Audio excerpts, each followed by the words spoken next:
नमस्कार साथियों, मैं आनंद प्रकाश पांडे मिश्रा क्लासेस में आप सभी का स्वागत करता हूं। जैसा कि हम लोग अध्ययन कर रहे हैं बीएड सेकेंड सेमेस्टर का सेकेंड प्रश्न पत्र, जो कि हमारा है बीएड अधिगम का आकलन। और अधिगम के आकलन में हम लोग फर्स्ट यूनिट आपका हम कंप्लीट कर चुके हैं। कुछ लोग ये बताते हैं कि यूनिट नहीं बताई जा रही है, तो फर्स्ट यूनिट आपका कंप्लीट हो गया है। आप प्ले लिस्ट में जा करके उसको आप चेक कर लीजिए। उसके बाद हम आपको फोर्थ यूनिट पढ़ा रहे हैं, इसलिए फोर्थ यूनिट आपको हम पढ़ाएं। इसमें काफ़ी ज़्यादा से ज़्यादा न्यूमेरिकल्स हैं, और अगर आप न्यूमेरिकल्स लगाते हैं पेपर में तो आपकी काफ़ी चीज़ें क्लियर हो जाती हैं और आपको अधिक से अधिक नंबर मिलने का चांस बढ़ता है। और फोर्थ यूनिट सबसे ज़्यादा मतलब समझ लीजिए कि इसमें क्वेश्चन ही हैं, जितने भी ज़्यादा हैं सवाल ही हैं, तो आपको फोर्थ यूनिट सबसे ज़्यादा इंपॉर्टेंट है। रही बात थर्ड यूनिट और सेकेंड यूनिट की, तो सेकेंड यूनिट और थर्ड यूनिट आप देखेंगे तो कहीं ना कहीं उसमें आपको कुछ टॉपिक ऐसे मिल जाएंगे जो कि आप फर्स्ट सेमेस्टर में आप उसको पढ़ चुके हैं। तो इसलिए बहुत ज़्यादा हमें आवश्यकता नहीं समझ में आ रही है कि सेकेंड यूनिट और थर्ड यूनिट आपको पढ़ाने की ज़रूरत है।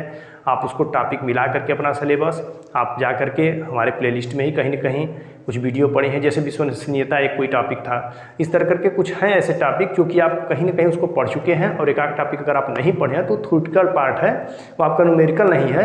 तो थ्योरी वाला जो पार्ट है उसको आप जा करके आप कहीं इजी नोट्स लिए होंगे या कोई आप बुक लिए हैं तो वहाँ से थोड़ा सा आप उसको रीड कर सकते हैं। ये ज़रूरी नहीं कि मतलब हर चीज़ हम ही आपको पढ़ाएं। जितना इंपॉर्टेंट है मैं आपके उसका मैं पढ़ा रहा हूँ, जहाँ से आपको ज़्यादा से ज़्यादा नंबर आपको मिल सके। भाई 100% का तो हम आपको गारंटी दे नहीं सकता हूँ, मैं आपको 100 में 100 दिला दूंगा, लेकिन ये मैं गारंटी जरूर लेता हूँ कि अधिक से अधिक नंबर आप कम से कम 70 से 75 नंबर आप पाएंगे। तो फर्स्ट यूनिट और फोर्थ यूनिट हम आपको लगभग कंप्लीट करा देंगे इतना। तो आइए हम लोग आज देखते हैं। इससे पहले वाले वीडियो में आप जब जाएंगे प्लेलिस्ट में तो हम लोग आप अध्ययन किए थे सहसंबंध, कि सहसंबंध होता क्या है और सहसंबंध गुणांक क्या होता है, इसके बारे में इसकी अर्थ परिभाषाएं जो भी थी उसको हम बता चुके थे। आज हम लोग देखेंगे कि सहसंबंध गुणांक ज्ञात करने की विधियां, कि जो सहसंबंध गुणांक है उसमें जो न्यूमेरिकल्स उनके होते हैं, जो सवाल होते हैं, उसके कैसे कौन कौन सी विधियां हैं, किस किस विधियों के माध्यम से हम सवाल लगा सकते हैं। कि आपके पेपर में एकदम पूछेगा कि सहसंबंध क्या होता है, सहसंबंध ज्ञात करने की जो विधियां हैं, या कोई एक विधि का नाम दे देगा कि इस विधि से सवाल आपको दे देगा, उसको आप सॉल्व करिए। तो देखिए आते हैं हम लोग टॉपिक पे अपने। इसमें दो विधियां हैं। सबसे पहली जो विधि है वो क्या है, कोटि अंतर विधि, और दूसरी जो विधि होगी वो आपकी क्या होगी, पियर्सन विधि। तो आपका पियर्सन विधि, इसी को कार्ल पियर्सन ने इसकी खोज किए थे, तो कार्ल पियर्सन विधि, इसी को प्रोडक्ट मोमेंटम विधि, मतलब अलग अलग नामों से जाना जाता है। प्रोडक्ट मोमेंटम विधि, पियर्सन विधि और कार्ल पियर्सन विधि, ये तीनों नामों से जाना जाता है। और पहला जो है वो कोटि अंतर विधि से। तो आपको जो क्वेश्चन पूछेगा उसको आपको हम सवाल बता दे रहे हैं। जैसे अभी आज की वीडियो में हम आपको सिर्फ और सिर्फ बताएंगे कोटि अंतर विधि से सवाल, इसके अगले वीडियो में आपको हम पियर्सन विधि के द्वारा बताएंगे सवाल। तो इसको पहले आज हम लोग देखेंगे कोटि अंतर विधि से सवाल क्या है। आप पहली चीज़ एक चीज़ और जान लीजिए, आपको हम एक सवाल नहीं दो सवाल बताएंगे, पहले ही सब कुछ क्लियर कर दे रहे हैं। और वीडियो को आप लोग अंत तक जरूर देखिएगा, क्योंकि अगर आप बीच में स्किप करके, जैसे कि एक सवाल हम बताएं, आप सोचेंगे हम तो समझ लिए अब छोड़ दें, तो पहले वाले में हम इजी सवाल रखेंगे और दूसरे वाले में थोड़ा सा टफ रखेंगे, और टफ भी नहीं है वो भी सवाल, उसमें सिर्फ और सिर्फ थोड़ा सा उसमें जो है क्रम आपको हम चेंज करा देंगे। जो कि दो टाइप से सवाल पूछता है, तो कौन सा टाइप आपने पूछ देगा उस चीज़ को आपको हम उसको सॉल्व कराएंगे। तो आप लास्ट तक वीडियो को जरूर देखिएगा। वीडियो को ज़्यादा से ज़्यादा आप शेयर कर दीजिए, लाइक कर दीजिए। चैनल अगर आप सब्सक्राइब नहीं किए हो, नए हो, तो आप चैनल को सब्सक्राइब कर लीजिए। आइए हम लोग समय बहुत ज़्यादा न लेते हुए हम लोग देखते हैं कि कोटि अंतर विधि जो है इसको हम लोग कैसे सॉल्व करेंगे। कोटि अंतर विधि का जो सूत्र फार्मूला होता है वो क्या है, तो आपका ये रो होता है, इसको हम रो कहते हैं, आप पढ़े भी होंगे पहले से। तो रो इक्वल टू होता है माइनस, मतलब 1 - 6 सिग्मा जेड स्क्वायर। ये देखिए सिग्मा जहाँ भी लग जाता है वहाँ आपको पता है कि वहाँ सभी संख्याओं का जोड़ हो जाता है। तो यहाँ पे सिग्मा डी का स्क्वायर अपान एन कोष्टक में एन का स्क्वायर -1। ये आप फार्मूला सिर्फ याद करके रखिए, बाकी स्टेप बाय स्टेप हम आपको समझा देंगे। आपको कोई भी मतलब दिक्कत ही नहीं होगा कि कहाँ आपको समझने में कहीं दिक्कत हो रही है, किसी प्रकार की आपको प्रॉब्लम हो रही है, आपको सब कुछ समझ में आ जाएगा। बस आपको एक चीज़ अगर याद करना है तो सिर्फ और सिर्फ क्या याद करना है, तो आपको बस फार्मूला आपको याद करना है। तो आप अगर फार्मूला याद किए हैं तो देखिए अब इसमें रो क्या है, तो रो जो आपका है वो क्या है, कोटि सहसंबंध गुणांक है। आपको हम जैसे कोटि अंतर विधि आपको पढ़ा रहे हैं, सहसंबंध गुणांक ज्ञात करने बता रहे हैं, तो सहसंबंध गुणांक जो है वह कोटि अंतर गुणांक होता है, उसी को हम कोटि सहसंबंध गुणांक कहते हैं। इसका सवाल जो न्यूमेरिकल होता है वो उसकी वैल्यू होती है, तो ये रो से हम प्रदर्शित करते हैं। अगला आपका डी है, तो डी क्या होता है, तो प्रत्येक पद युग्म के क्रम के अंतर या कोटि अंतर कहते हैं हम इसको डी को, कि जो प्रत्येक पद होगा, जितने भी पद यहाँ पे देखिए जैसे गणित के 5 पद या अलग अलग दिए हुए हैं, 3 अलग अलग युग्म जो उनका क्रम है उनका, जैसे अब इसको हम क्रम में लगाएंगे, पहला क्रम कौन सा होगा, दूसरा क्रम कौन सा होगा, जब सवाल लगवाएंगे बस आप यहाँ पे जान लीजिए कि क्या चीज़ें कहना चाह रहा है। तो उनके जो अंतर होंगे आपस में, उनके अंतर या कोटि अंतर जो आपका आया रहेगा, उसके अंतर जब हम कर देते हैं तो उसी को हम क्या कहते हैं, डी से प्रदर्शित करते हैं, डी इसको हम कहते हैं। अगला डी का स्क्वायर, आपके यहाँ पे वैल्यू भी दिया गया है डी का स्क्वायर, जब इसकी वैल्यू जब आप निकाल देते हैं, इसी डी की वैल्यू का जब आप स्क्वायर कर देते हैं, वर्ग कर देते हैं, तो आपको डी के स्क्वायर की वैल्यू मिल जाती है, जो कि यहाँ पे लिखा गया है कि कोटि अंतर के वर्गों का योग। आप कोटि का अंतर का वर्ग कर देंगे और वर्ग वाला जो होगा रो, आप उसको पूरा का पूरा आप क्या करेंगे, ऐड कर देंगे। तो जब ऐड कर देंगे तो वो आपका कुल योग निकल के आ जाएगा।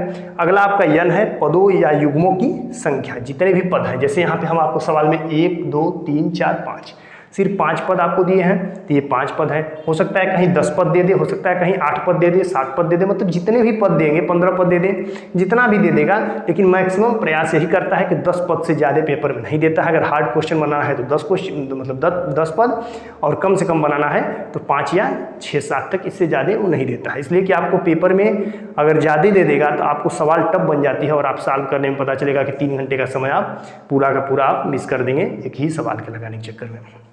लेकिन मैक्सिमम प्रयास करिएगा, अगर आप समझ लिए हैं तो आपका सवाल आने की ज़्यादा से ज़्यादा चांस है।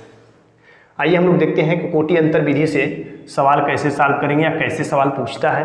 तो सबसे पहले देखिए क्या है, किसी कक्षा में 5 विद्यार्थियों की गणना, ये 5 विद्यार्थी हैं, गणित और हिंदी की मासिक परीक्षा में अंक निम्नलिखित हैं। आपकी मान लीजिए कि गणित और हिंदी की परीक्षा हुई और एक कोई कक्षा है, उस कक्षा में 5 ही विद्यार्थी हैं, और उनके जब 5 विद्यार्थी में गणित और हिंदी का जब प्राप्तांक उनका अलग अलग मिला है, जैसे कोई व्यक्ति 100 में 80 पाया है, कोई 60 पा रहा है, कोई 70 पा रहा है, कोई 50 पा रहा है, कोई 90 पा रहा है। उसी तरह हिंदी विषय में कोई 90 पाया, कोई 70 पाया, कोई 60 पाया, कोई 50 पाया, कोई 80 पाया। ये तो जरूरी है नहीं कि सब लोग एक ही जैसा नंबर पाते हैं, किसी का कम होता है, किसी का ज़्यादा होता है, तो अलग अलग ये नंबर प्राप्त किए हैं। तो इस मतलब जो प्राप्तांक आपको दिया गया है, उस प्राप्तांक के द्वारा कोटि अंतर विधि से सहसंबंध गुणांक या सहसंबंध की गणना कीजिए, सहसंबंध गुणांक की गणना कीजिए। इसको हम लोग सॉल्व करेंगे। तो सबसे पहले ध्यान दीजिए क्या है, गणित विषय और हिंदी विषय, और इसमें जो हम आपको कॉलम बनाए हैं, इस कॉलम को सिर्फ आपको दिमाग में बस सिर्फ बैठाना है और आपको एकदम एक एक चीज़ क्लियर हो जाएगा। तो देखिए अब इसमें हम करेंगे क्या, यहाँ पे जो आपको R1 दिख रहा है, R2 दिख रहा है, तो सबसे पहले हम R1 निकालेंगे। ये R1 वैल्यू किसके लिए होगा, तो पहला अगर आप गणित रखे होंगे तो गणित के लिए ये R1 होगा, अगर पहला हिंदी रखे होंगे तो हिंदी के लिए R1 होगा। जिस रो को आप रखेंगे उस रो के लिए पहला कॉलम R1 होगा, और दूसरा कॉलम जो होगा, जैसे कि पहला रो जो हमारा ये गणित का है, तो गणित के लिए हमारा R1 क्रम होगा और हिंदी के लिए हमारा R2 क्रम होगा। तो हम सबसे पहले इसमें आपको हम बताएंगे, अब हम गणित में देखेंगे कि सबसे ज़्यादा प्राप्तांक गणित का किसका है। तो आप इसमें देखिए सबसे ज़्यादा गणित का प्राप्तांक कितना है, तो 90 है। कोई एक छात्र है, उसका सबसे ज़्यादा प्राप्तांक 90 है, तो हम इस 90 वाले प्राप्तांक को R1 रो में इसको हम क्या मान लेंगे, फर्स्ट मानेंगे। यहीं पे थोड़ा सा दिमाग लगाइएगा, बहुत आसान क्वेश्चन, इससे आसान कोई क्वेश्चन नहीं पूछेगा अगर सहसंबंध कोटि अंतर विधि से पूछ दिया तो जो गणित वाले में सबसे पहला 90 सबसे अधिक प्राप्तांक वाला जो होगा उसको हम पहला नंबर डाल देंगे, रख लेंगे। उसके बाद देखिए 90 के बाद कौन सा है, 80 है, तो 80 को हम कौन सा नंबर रख लेंगे, तो दूसरा नंबर रख लेंगे। और 80 के बाद फिर देखिए कौन सा क्रम है, तो 70 है, 70 को हम कौन सा रखेंगे, तो तीसरा क्रम रख देंगे।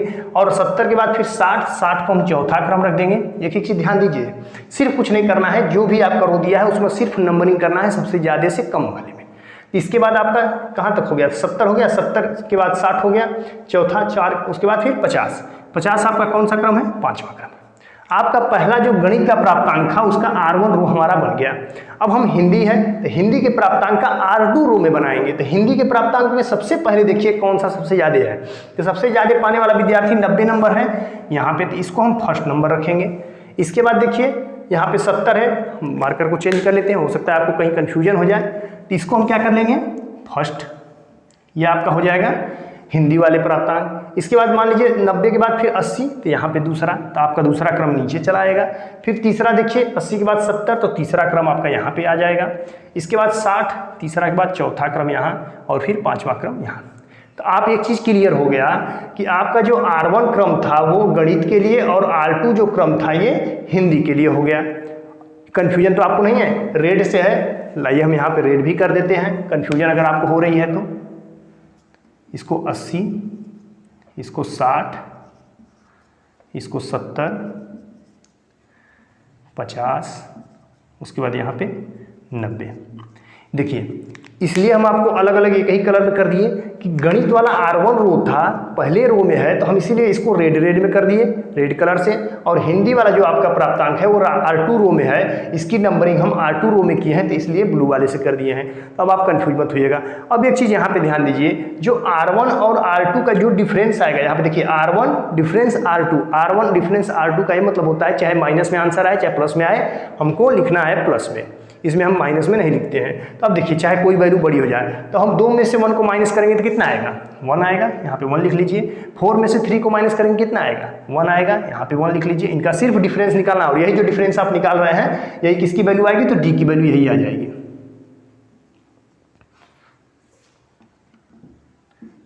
तो ये आपका R1 डिफरेंस R2 निकल के आ गया। आगे 3 में से 4, तो देखिए 3 में से 4 को जो आप माइनस करेंगे तो आएगा -1, लेकिन आपको यहाँ -1 ना लिख करके आप जो बड़ी वैल्यू रहेगी उसमें से माइनस करिए। 4 में से 3 को माइनस करिए तो 1 आ जाएगा। उसके बाद 5 में से 5 जाएगा 0 आ जाएगा, 2 में से 1 जाएगा तो 1 आ जाएगा। ये आपका क्या आ गया, डिफरेंस आ गया।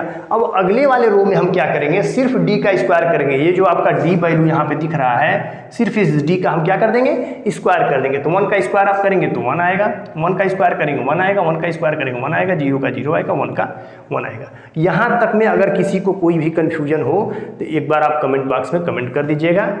आगे आइए, अब हमें निकालना क्या है, हम आएंगे फार्मूले पे। देखिए 1 - 6 सिग्मा डी का स्क्वायर। तो ये जो डी है, ये डी को हमें क्या बनाना है, डी के स्क्वायर को सिग्मा डी का स्क्वायर बनाना है। तो सिग्मा डी का स्क्वायर बनाने के लिए हम क्या करेंगे, सिग्मा डी का स्क्वायर इक्वल टू, अब इन सभी वैल्यू को हम क्या करेंगे, जोड़ लेंगे। यहाँ पे 1 में 1 जोड़ेंगे 2, 3 और 4, और ये 0 तो जुड़ेगा तो कुछ नहीं। यहाँ पे कितना आ गया वैल्यू, 4 आ गया। तो यहाँ पे सिग्मा डी की स्क्वायर की वैल्यू हमें मिल गया। अब हमें क्या चाहिए, और यन की वैल्यू हमें चाहिए। तो यन की वैल्यू यहाँ पढ़िए क्या है, कुल युग्मों की संख्या। और यहाँ भी ध्यान दीजिए, प्रत्येक पद के युग्मों के क्रम के अंतर या कोटि अंतर, हम अंतर किए कि नहीं, प्रत्येक जितने भी क्रम था उसका हम देखिए 2 में से 1 का अंतर किए 1 आया, 4 में से 3 का अंतर किए 1 आया। तो इसका अंतर हम किए कि नहीं किए, तो सिर्फ यही जो अंतर किया जाता है उसी को कोटि अंतर हम कहते हैं, या पदों का युग्मों का क्रम का अंतर हम कहते हैं। अगला यन है पदों के युग्म की संख्या। तो पद जितने हैं, तो देखिए युग्म की संख्या कितनी है, 1 2 3 4 5। तो यहाँ पे n इक्वल टू कितनी आ जाएगी वैल्यू हमारी, 5 आ जाएगी। यहाँ तक जब आपका क्लियर हो गया है, तो अब हम बस डायरेक्ट क्या लगाएंगे, सवाल लगाएंगे अपने। तो सवाल को लगाइए आप, लिखिए यहाँ पे रो इक्वल टू, यहाँ पे 1 माइनस, तो यहाँ पे 1 लगा लीजिए, -6, तो यहाँ पे 6 लिख लीजिए, मल्टीप्लाई। अब इसके बाद देखिए सिग्मा डी का स्क्वायर, यहाँ पे इंटू है सिग्मा डी का स्क्वायर। तो सिग्मा डी का स्क्वायर की वैल्यू कितना है, 4 है, यहाँ पे 4 रखिए, अपान में फिर देखिए यन, तो यन की वैल्यू आपको कितना मिला है, यन की वैल्यू 5 मिला है, यहाँ पे लिखिए 5 मल्टीप्लाई। इसके बाद फिर मल्टीप्लाई नहीं है, यहाँ पे कोष्टक बनाइए, फिर यन का स्क्वायर है। तो यन का स्क्वायर जब आप करेंगे तो हम डायरेक्ट करने का प्रयास कर रहे हैं, 5 में 5 मतलब 5 का स्क्वायर आप करेंगे तो 5 में 5 का मल्टीप्लाई करेंगे कितना आएगा, 25 आ जाएगा, 25 आ जाएगा। तो यहाँ पे हम डायरेक्ट लिख दे रहे हैं 25 माइनस, इसके बाद है 1, तो यहाँ पे आप 1 लिख दीजिए। देखिए क्वेश्चन कितना इजी हो गया। अब यहाँ पे देखिए क्या हो जाएगा, -1, तो 1 ऐसे कैसे रखिए एज इट इज, उसको कोई चेंज अभी मत करिए। फिर 6 चौके 24, तो यहाँ पे हो जाएगा 24 24। उसके बाद देखिए अब 25 में से 1 माइनस होगा तो 24 बचेगा, तो यहाँ पे 5 इंटू या मल्टीप्लाई 24। ये देखिए 24 से 24 क्या हो गया, कैंसिल आउट हो गया, यहाँ पे कट गया। और यहाँ पे जब 24 कट गया तो यहाँ बचा क्या हमारा 1 माइनस, अब यहाँ पे क्या बचा 1 अपान क्या बचा 5। अब देखिए इसके अपान भी 1 है, ऐसा मत करिएगा कि ये वाला 1 हटा दीजिए, ये बीच में माइनस है। तो ये देखिए जैसे आप एलसीएम लगाते हैं ना सिंपल, तो 5 1 जा 5 और 1, तो यहाँ पे कितना हो जाएगा 5 माइनस 1 अपान 5। तो ये कितना हो गया, 5 में से 1 जाएगा तो 4 अपान 5। तो 4 अपान 5 को जब आप सॉल्व करेंगे तो यहाँ पे देखिए क्या है, क्या डिवाइड जाएगा? नहीं जाएगा। अब क्या करेंगे? पॉइंट लगाएंगे। जब पॉइंट लगाएंगे तो ये कितना हो गया? अब ये 40 बन गया। तो 5 8 40, 8 बार में आपका आ गया। तो ये आपका आंसर जो आया है 0.8, इतना आपका आ गया आंसर, रो बराबर। यहाँ पे आप लिख लीजिए आंसर को अपने कि रो इक्वल टू 0.8। ये आपका सबसे इजी, मतलब इतना आसान सहसंबंध कोटि अंतर विधि से सवाल नहीं पूछ सकता है। पूछ भी सकता है, मैं ये नहीं कह रहा हूँ नहीं पूछ सकता, मतलब इतना आसान कोई क्वेश्चन होता नहीं है। ये चीज़ ध्यान दीजिए। बस इसमें सिंपल बस समझने का बस दिमाग बस काम है कि जो भी दो प्राप्तांक दिए होंगे उनका सिर्फ आपको नंबरिंग करना है। पहले R1 वाले में, दूसरे R2 वाले में। R1 वाले में R1 वाले का नंबरिंग कर देना है, R2 वाले में R2 वाले का नंबरिंग कर देना है। बाकी डिफरेंस निकालना है, डिफरेंस के बाद वर्क कर देना है, और वर्क करने के बाद वर्ग वाले को ऐड कर देना है, और ऐड करके बस फार्मूले में आपको पुट करना है और आपका सिंपल आंसर आ जाएगा। यहाँ तक आप एक बार स्क्रीनशॉट आप ले लीजिए। सहसंबंध गुणांक के द्वारा, सहसंबंध विधि के द्वारा आपका क्या निकल गया? कोटि अंतर विधि के द्वारा हमारा सवाल सॉल्व हो गया। अब इसके बाद हम लोग एक और इसी पे कोटि अंतर विधि पे ही हम सवाल देखेंगे, लेकिन थोड़ा सा उसमें इसकी अपेक्षा उसमें थोड़ा सा चेंज होगा, उसको हम लोग देखेंगे। तो हम समझ रहे हैं कि आप लोग स्क्रीनशॉट ले लिए हैं। अब इसके बाद हम लोग अगले सवाल को देखेंगे। अब देखिए इस क्वेश्चन जो है, जो अगला क्वेश्चन हमारा ये है, इसमें क्या है, थोड़ा सा उससे इसमें अंतर है, चेंजिंग है। देखिए क्या चेंजिंग है कि निम्नलिखित आंकड़ों के द्वारा कोटि सहसंबंध गुणांक की गणना कीजिए। उसमें भी सहसंबंध गुणांक की ही गणना हमें करना था, और इसमें भी हमें सहसंबंध गुणांक की ही गणना करना है, लेकिन उसमें और इसमें क्या अंतर है आप समझ जाएंगे। देखिए क्या है, जैसे प्राप्तांकों की संख्या, ये x मान दिए, ये y मान दिए। कोई दो प्राप्तांकों की संख्या है, कोई मान लिए इसी तरह इसको भी हम मान दिए होते हिंदी, इसको भी गणित मान दिए होते, कोई विज्ञान हो गया। तो इस तरह x y जहाँ कोई भी अगर प्राप्तांक, बस सिर्फ प्राप्तांक दे दे x1 y1, इसको आप x और y मान दीजिएगा अपने मन से, और उसके बाद R1 और R2 ये आपका कोटि का हो जाएगा। अब आगे ध्यान दीजिए, इसमें आप ध्यान देंगे तो इसमें आपको मिल क्या रहा है। जैसे मान लीजिए कि 20 है, 20 के बाद 19 है, फिर देखिए यहाँ पे 17 क्या हो गया? रिपीट हो गया।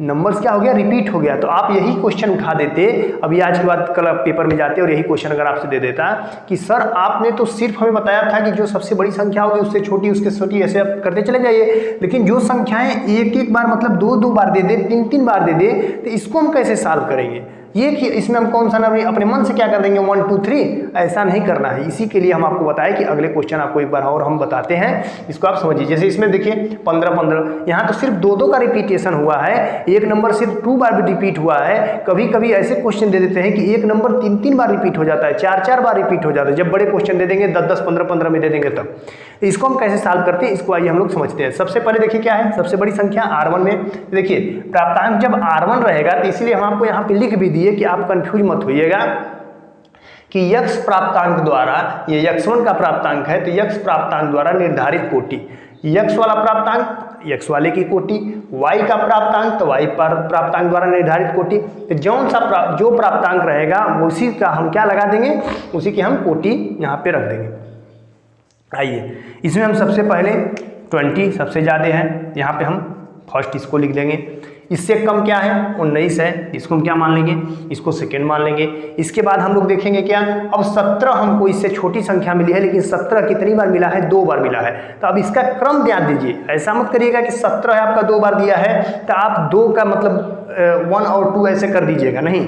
आप देखिए किस क्रम में आ रहा है, तो पहला, दूसरा, फिर तीसरा और चौथे में आ रहा है। कितने में आ रहा है, तीसरे में और चौथे में। तो तीसरा क्रम और चौथा क्रम दोनों को आपस में जोड़ के और 2 से डिवाइड कर दिएगा, मतलब इसका औसत निकालना होता है। 2 नंबर का रिपीटेशन हो रहा है। अभी यही 17 3 बार आ गया होता और लगातार ये कौन सा, तीसरा क्रम, चौथा क्रम, पांचवा क्रम। तो यहाँ पे हम क्या करते, तीसरा क्रम, चौथा क्रम, पांचवा क्रम अपान 3 लिख देते। क्या लिखते, 3 लिख देते। जितने क्रम का रिपीटेशन होता है उतने से हम उसको भाग कर देते हैं। तो ये चीज़ आप क्लियर हो गया होगा आपको। तो यहाँ पे आइए, हमको सिर्फ 2 का रिपीटेशन है और 2 का जो आपका क्रम है ये आपका तीसरा और चौथा क्रम है। तो 3 और 4 को ऐड करके 2 से डिवाइड करेंगे तो आएगा क्या, 4 3 आ जाएगा 7, और 7 में जब 2 का डिवाइड करेंगे तो आपका आएगा 3.5। और 3.5 है ये 3 और 4 के बीच का नंबर्स है, और इन दोनों नंबर्स में यही नंबर को हम क्या करेंगे, पुट करेंगे। इस नंबर को हम मान लेंगे कि ये भी नंबर 3.5 है और ये भी इसका जो कोटि है ये भी 5 है। ऐसा नहीं करेंगे कि इसको तीसरा इसको चौथा मानेंगे, अपने मन से नहीं, इसके बीच के हम क्या करेंगे, आपस में औसत निकाल के जितने संख्याओं का रिपीटेशन होगा तीसरे चौथे पे हुआ, अभी मान लीजिए दूसरे तीसरे पे रहा होता तो दूसरे को और तीसरे को आपस में ऐड करके 2 से डिवाइड कर दिए होते, तो इस तरह से आप कर देंगे तो 3.5 हो गया। अब यहाँ पे आप गिनेंगे, पहला आपका हो गया, दूसरा कोटि हो गया, तीसरा हो गया, चौथा हो गया, 4 आपका हो गया, लिखेंगे तो 3.5, लेकिन आप गिनेंगे कौन सा, अब ये 4 क्रम आपका पूरा हो गया। अब 4 के बाद इससे कम देखिए कौन सा है, तो 4 के बाद यहाँ पे आपका जो 15 है ये आपका इससे कम है, तो इसको हम कौन सा कोटि मानेंगे, 5वां R1 का। 15 के बाद फिर 14, इसको मानेंगे 6वां कोटि, इसको मान लेंगे 7वां कोटि। आपका n बराबर कितना नंबर दिया है, तो n बराबर दिया है 7, 1 2 3 4 5 6 7, तो n इक्वल टू आपके 7 मिल गया यहाँ पे वैल्यू। अब आगे फिर ध्यान दीजिए, अब आपका x1 प्राप्तांक की जो कोटि था वो आपका मिल गया, निकल गया। अब देखिए ये ब्लू से है तो हम ब्लू पेन मतलब पेन का हम यूज कर लेते हैं, तो ब्लू में देखिए प्राप्तांक जो XYZ है, जिसमें हम सबसे बड़ा, इसमें देखिए क्या दिख रहा है आपको, इसमें सबसे पहले आपको दिख रहा है 16 सबसे ज़्यादा है, तो 16 को हम क्या करेंगे, इसको हम फर्स्ट मान लेंगे। 15 के बाद तुरंत आप देखिए 16 के बाद 15 का रिपीटेशन 2 बार हो गया फिर, और 15 का जो रिपीटेशन हुआ है ये फर्स्ट के बाद सेकंड में ही हो गया है, किसमें हो गया है, सेकंड में ही हो गया है। तो हम आपको बता दिए कि सेकंड और थर्ड, तो यहाँ पे आप सेकंड को और थर्ड को मेंशन करिए, मतलब इन दोनों सेकंड और थर्ड वाले पदों को आप ऐड करिए और 2 से फिर डिवाइड करिए, तो 3 और 2 5 हो जाएगा, और 5 में जब 2 से आप डिवाइड करेंगे तो यहाँ पे कितनी वैल्यू आपकी आ जाएगी, 2.5। तो यहाँ पे दोनों जगह पे दूसरे पद और तीसरे पद दोनों जगह पे आप क्या लिखेंगे, 2.5। लेकिन आप जब नंबरिंग करेंगे तो इस नंबरिंग में आप क्या लिखेंगे, तो आप यहाँ पे लिखेंगे 1 2 3, आपका ये 3 हो गया है नंबर। अब आप 4 चौथे नंबर पे, अब देखिए 15 से छोटा कौन सा है, 14 है, तो यहाँ पे आप लिख लेंगे 4, यहाँ पे 13 है तो इसको लिखेंगे 5, 12 है तो 5 के बाद 6, 11 है तो इसको 7। हम समझ रहे हैं कि आपको एकदम क्लियर हो गया होगा। एक बार फिर से समझ लीजिए कि आपका जो नंबर से रिपीट करेगा, जिस क्रम पे रिपीट करेगा उसी दोनों क्रम का आपस में ऐड करेंगे। जैसे यहाँ पे फर्स्ट नंबर पे 20 हो गया, सेकेंड नंबर पे 90 हो गया, लेकिन थर्ड और फोर्थ में 17 हो गया, तो 17 17 17 ये थर्ड और फोर्थ, ऐसा नहीं करेंगे 17 17 को 2 बार ऐड करके उसके 2 से डिवाइड करेंगे, नहीं, किस क्रम पे वो रिपीट कर रहा है उस क्रम को हम रिपीट कर मतलब ऐड करेंगे। तो तीसरे और चौथे क्रम पे ये कर रहा है तो तीसरा और चौथे को ऐड करके 2 से हम डिवाइड करेंगे, इसकी वैल्यू जितना आएगा 3.5, इस 3.5 को तीसरे चौथे 2 जगह पे आप रख देंगे। उसके बाद फिर 5वां क्रम जो होगा आपका अलग लिख लेंगे, फिर 6वां लिख लेंगे, फिर 7वां लिख लेंगे, जैसे होगा उसका आपका क्रम रिपीट करेंगे। अब इसका हमें निकालना क्या है, डिफरेंस निकालना है, इसका हमें डिफरेंस निकालना है। तो इसके डिफरेंस में हम कैसे निकालेंगे, आइए देखते हैं। तीसरे इसके डिफरेंस में देखिए यहाँ पे R1 और R2 का हम डिफरेंस निकालेंगे, तो R1 और R2 का जब डिफरेंस निकालेंगे तो यहाँ पे ध्यान दीजिए क्या है, 5 है, और 5 में से 1 जाएगा तो कितना हो जाएगा, 4 हो जाएगा। यहाँ पे आपका क्लियर हो गया कि 5 में से जब आपका 4 जाएगा तो 5 में से यहाँ पे 4 हो जाएगा। इसके बाद ध्यान दीजिए क्या है, 6 है, और 6 में से 2 पॉइंट जब 5 जाएगा तो 2.5 जब आपका जाएगा तो यहाँ पे ध्यान दीजिए आप एक बार कि 6.0 रख लीजिए और यहाँ पे 2.5 रख लीजिए, तो 10 में से 5 गया तो 5, लेकिन यहाँ पे क्या बचा है, यहाँ पे बचा है 5, और 5 में से 2 जाएगा तो कितना बचेगा 3.5, तो यहाँ पे क्या लिख लेंगे आप 3.5 लिख लेंगे। इसके बाद 7 है, 7 में से 2 जाएगा तो 4.5 बच जाएगा, इसको आप निकालते चले जाइए, 7.0 लिख लीजिएगा। इसके बाद 3.4, अब यहाँ पे ध्यान दीजिए 3.4 है, यहाँ 4 है, यहाँ 3.5 है, यहाँ पे 4 है, तो हम आपको पहले बताए हैं यहाँ आप डिफरेंस निकाल रहे हैं, और जब भी आप डिफरेंस निकालते हैं तो डिफरेंस में बहुत ज़्यादा परेशान होने की जरूरत नहीं है, जो बड़ी वैल्यू होती है उसमें से उसको माइनस करिए। तो 4.0 में से 3 पॉइंट जब आप 5 माइनस करेंगे तो 10 में से 5 या 5 और यहाँ पे 0.5 आ जाएगा, यहाँ पे आपका कितनी वैल्यू आ गई 0.5। उसी तरह 5 में से 3.5 निकालेंगे, यहाँ पे 1.5 निकल के आ जाएगा। इसके बाद 6 में से 2 जाएगा तो 4 आ जाएगा, यहाँ पे 7 में से 1 जाएगा तो 6 आ जाएगा। तो ये आपका डिफरेंस यहाँ पे निकल के आ गया। इतनी बातें आपको क्लियर हो गई होगी, आप नोट करते हुए चलिएगा एक एक चीज़ को, जितने भी पॉइंट्स हैं सबको आप नोट करते चलिए। अब आगे आइए, अब हमें क्या करना है, जो D की वैल्यू हमें मिला है इस D की वैल्यू को हम क्या कर देंगे, इसका वर्ग कर देंगे। इसका जब वर्ग हम करेंगे तो 4 का जब वर्ग करेंगे तो 4 चौके 16 हो जाता है, और 3.5 में 3.5 का जब आप मल्टीप्लाई करेंगे, इसको आप मल्टीप्लाई कर लीजिएगा, इसकी वैल्यू जो आपको आती है ये आती है 12.25। इसकी वैल्यू ये आ जाती है।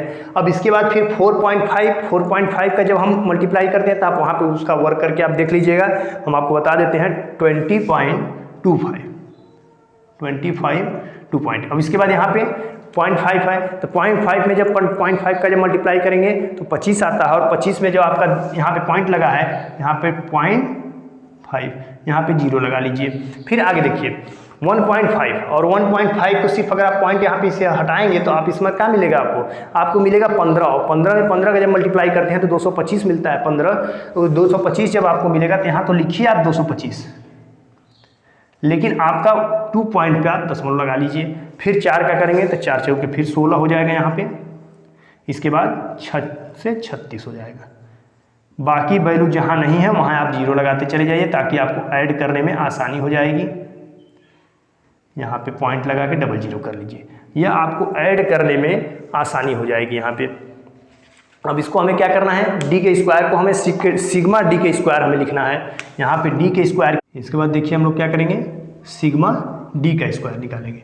और जो सिग्मा डी का स्क्वायर जब हम निकालेंगे, क्योंकि सिग्मा जब इसकी वैल्यू हम ऐड करेंगे, क्योंकि आप अपने देखिए फार्मूले में तो sigma equal to 1 minus 6 sigma D का स्क्वायर। तो ये जो सिग्मा डी का स्क्वायर है, तो हम जो डी का स्क्वायर है इसी को हम वैल्यू को ऐड कर देंगे, और जब ऐड कर देंगे तो हमारा सिग्मा डी का स्क्वायर की वैल्यू आ जाएगी। आइए हम लोग ऐड करते हैं, 5 5 10 5 15 5 20, तो 20 यहाँ पे हो जाएगा, और 2 क्या हो जाएगा, कैरी हो जाएगा। इसके बाद ऐड करिए 2 2 4 2 6 2 8, और 8 2 10 हो जाएगा। फिर अब कितना कैरी आया, 1 कैरी आ गया।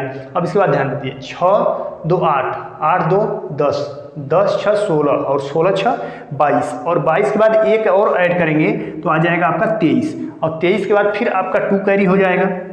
और फिर इसको ऐड करिए तो 1 1 2 और 2 4, मतलब 1 2 और 2 के बाद 4 हो जाएगा, 4 1 5 5 3 8, और 8 2 10 हो जाएगा। और इसके बाद देखिए 1 और 2 डिजिट पे क्या है, पॉइंट आपका है, यहाँ पे आप पॉइंट लगा दीजिए। तो आपकी जो वैल्यू आई है सिग्मा डी के स्क्वायर की वैल्यू, ये आ गया 103, 103 आ गया। अब हम लोग यहाँ पे क्या करेंगे, अपने जो फार्मूला है इस फार्मूले में वैल्यू को हम पुट करेंगे। तो आपका फार्मूला क्या है, rho equal to 1 minus 6 multiply और सिग्मा डी का स्क्वायर की वैल्यू है 103, यहाँ पे रखिए 103 अपान, अब ध्यान दीजिए यन की वैल्यू आपका 7 है, तो 7 कोष्टक में फिर 7 का स्क्वायर, तो जब 7 का स्क्वायर आप करेंगे तो डायरेक्ट यहाँ पे हम लिख रहे हैं 49 49, और माइनस फिर 1 है, यहाँ पे 1 रख देंगे।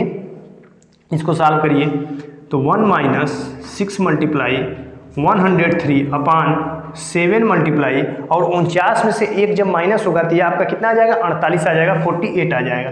यहाँ पे 48 लिख लेंगे।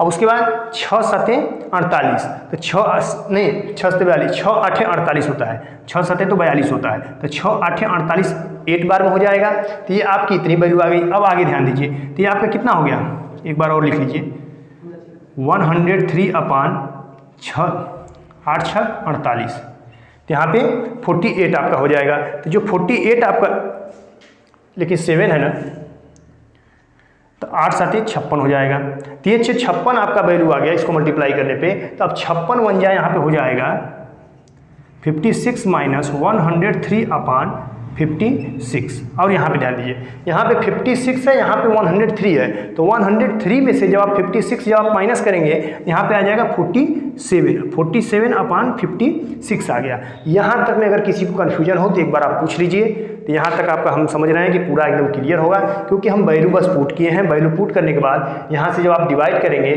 तो 6 8 48 होता है, तो 6 8 48 हो गया। फिर 8 7 56 होता है, 56 लिख लिए।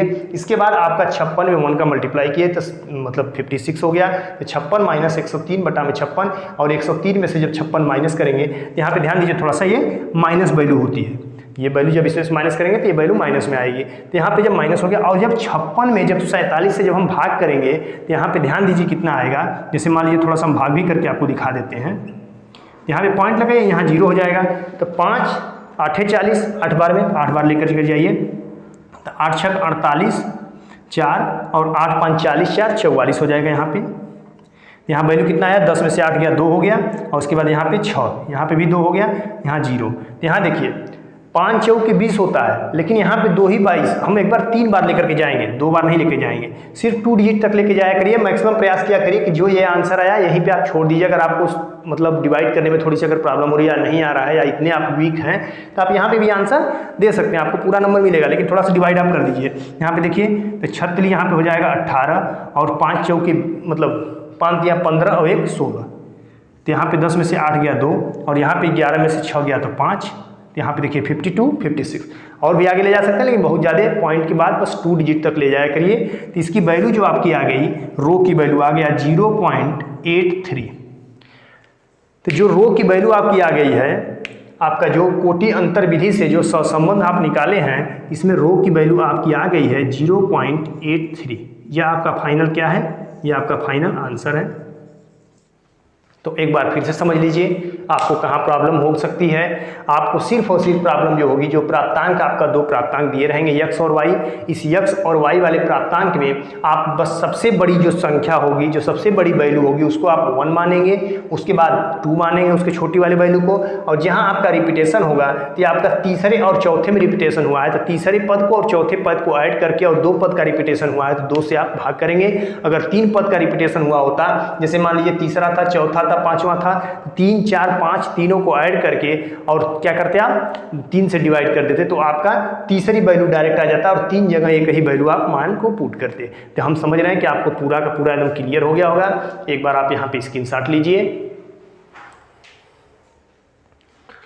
तो आज हम लोग सहसंबंध गुणांक ज्ञात करने की विधियां और 2 सहसंबंध ज्ञात करने की जो विधियां हैं वो 2 प्रकार की विधि होती है। पहला कोटि अंतर विधि, दूसरा पियर्सन विधि। इसी पियर्सन विधि को हम कार्ल पियर्सन विधि के नाम से जानते हैं, प्रोडक्ट मोमेंटम विधि के नाम से जानते हैं, 2-3 नामों से हम इसको जानते हैं। तो हम लोग आज कोटि अंतर विधि से सवाल को सॉल्व कर लिए हैं। इसके बाद हम लोग आगे देखेंगे अगले वीडियो में कि पियर्सन विधि या कार्ल पियर्सन विधि द्वारा सहसंबंध ज्ञात कैसे किया जाएगा। तो हम समझ रहे हैं कि आज आपको जो भी सवाल हम 2 टॉपिक बताए, एक सबसे आसान बताए, एक को अगर नंबर्स का रिपीटेशन हो जाए 2 बार 3 बार तो उसको हम लोग कैसे सॉल्व करेंगे उसको हम लोग बताए। इसके आप लोग चैनल पे जितने भी नए लोग हों वो चैनल को आप लोग सब्सक्राइब कर दीजिए, वीडियो को ज़्यादा से ज़्यादा आप लोग शेयर कर दीजिए। और हम यही चाहते हैं कि आप तो लाभान्वित हो ही, आपके साथ साथ और लोग भी लाभान्वित हो सकें। और यूनिट वाइज आप एक एक चीज़ ध्यान दीजिए। कमेंट बॉक्स में जो कुछ भी समझ में ना आए आप कमेंट किया करिए। जैसे एक लोग अभी हम देखे थे, देखिए क्या है कि कमेंट किए थे वीडियो में कि सर ये टॉपिक पढ़ा दीजिए, कोई नार्म्स या कोई था। तो हम समझ नहीं पा रहे हैं कि वो नार्म्स आप क्या कहना चाह रहे हैं, या तो आपकी यूनिवर्सिटी कोई अलग है, वो नार्म्स वाला वीडियो आपके हमारे मतलब हम लोग के सिलेबस में नहीं है, तो उसको आप स्पष्ट रूप से हमको बताएंगे। आपको नंबर दिया गया है, उस नंबर पे आप व्हाट्सअप कर लीजिए तो आपको पता चल जाएगा कि नहीं, हाँ, या फिर जहाँ पे आप कमेंट किए हैं वहीं पे आपको हम नंबर आपको देंगे, आप वहाँ पे कमेंट कर दीजिए। तो आपको तुरंत कहीं ना कहीं आपको नंबर दिया जाता है, तो आप वहीं पे कमेंट करके पूछा करिए कि नहीं हाँ हमें ये चीज़ें दिक्कत है, ये चीज़ें समझा दे दीजिए। तो इसी साथ हम आपसे विदा लेना चाहते हैं। धन्यवाद।